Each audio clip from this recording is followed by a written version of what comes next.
And most of my work has been trying to figure out, when was the Gulf where it is now, and when wasn't it? And it brings us the question, what were these cities thriving on? If they're huge cities at a river port right at the edge of the marshes, with a seaport down on the coast, what was their real economic base? And the answer isn't grain agriculture. It isn't wheat. Yes, they grew grain. They grew a lot of barley. They invented barley beer in the way that we know it in West. So all you folks on the Hudson have them to thank for that process.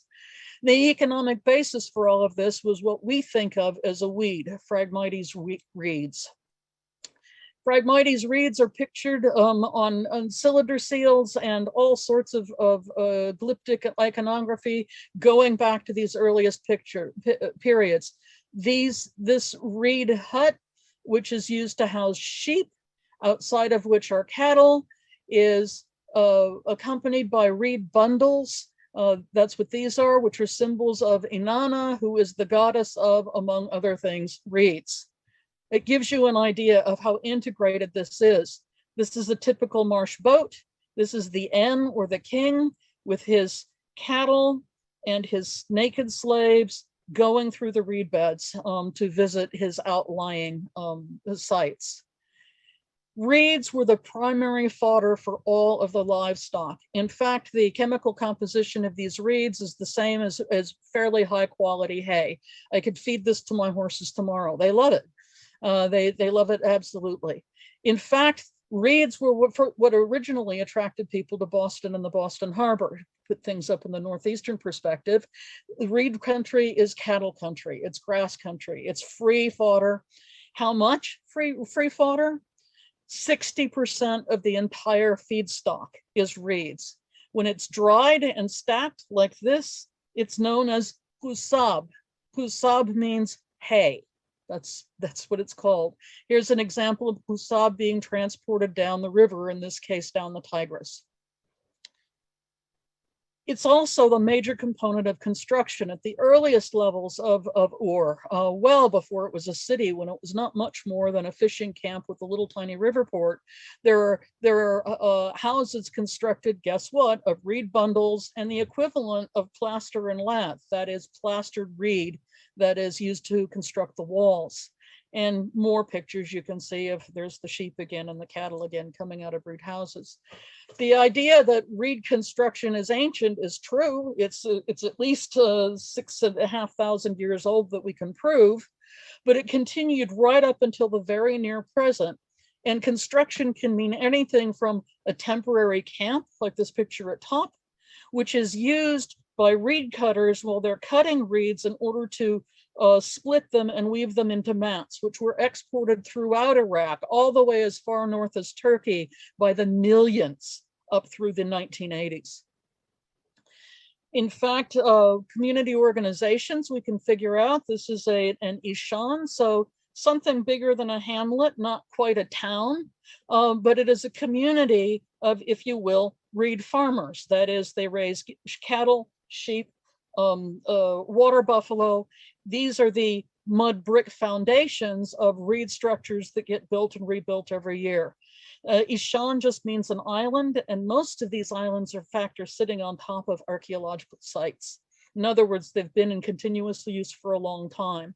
When the rivers flood, and this is right in the Euphrates flood zone, that's okay. Everybody takes to their boats, moves to slightly higher ground. Doesn't matter if a certain amount of the reeds wash away, they simply rebuild the tops of the houses. Some of these constructions are enormous and actually quite a lot of work. You need to be wealthy. This is an example of a human-made ishan. There is a reed fence built here, and lots of reed muck is piled on top, and eventually an island is built. Somebody undertakes to do this when they decide they need to expand their holdings. They use the reeds to make more ground, if you will. And here's an example of there's a sheep buyer, a cattle buyer, and then a household, and probably that's another house back there. Other examples, I love to ask people, who's the wealthiest? Anybody in the South gets this in one. They just count the pillars. 1, 2, 1, 2, 3, 4, 1, 2, 3, 4, 5. That's the wealthiest. That's the equivalent of a five column plantation house. This is a huge homeowner, okay, a huge householder. Reed matting, as I said, by the millions were shipped out. The most iconographic image is that for construction is that of the Mudif, the coffee house, which this one was built back in the 50s. This one was built in about 2000. You need to be wealthy to build one because a lot of labor is involved. What's missing out of that picture of construction, though, is the hundreds of millions of mud bricks that were used right up until the very near present to build everything. The component of mud brick, the major component of mud brick, you would think is mud. Well, yes, there's a certain amount of mud in mud brick, but an even bigger component is chaff. And it was presumed that the chaff was coming from wheat. But now that we've actually done analysis of the remains of the chaff left in mud brick, we can see that most of that chaff in Iraq doesn't come from wheat at all.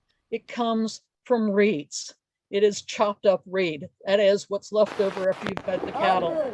Here's an example of chaff being hauled by the ton, by multiple tons, in this case up and down the Nile, same principle. So all of this chaff isn't being hauled for food, it's being hauled as a major component for construction of brick.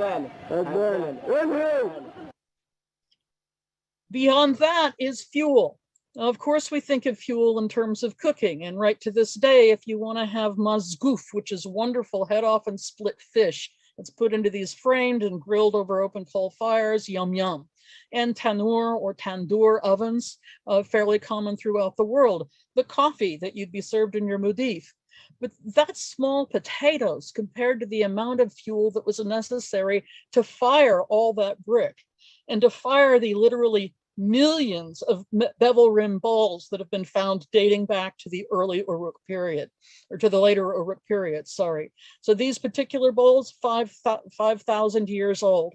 And that reed would continue to be used right up until the very recent past, when there wasn't enough reed, they switched to using petroleum product fuels.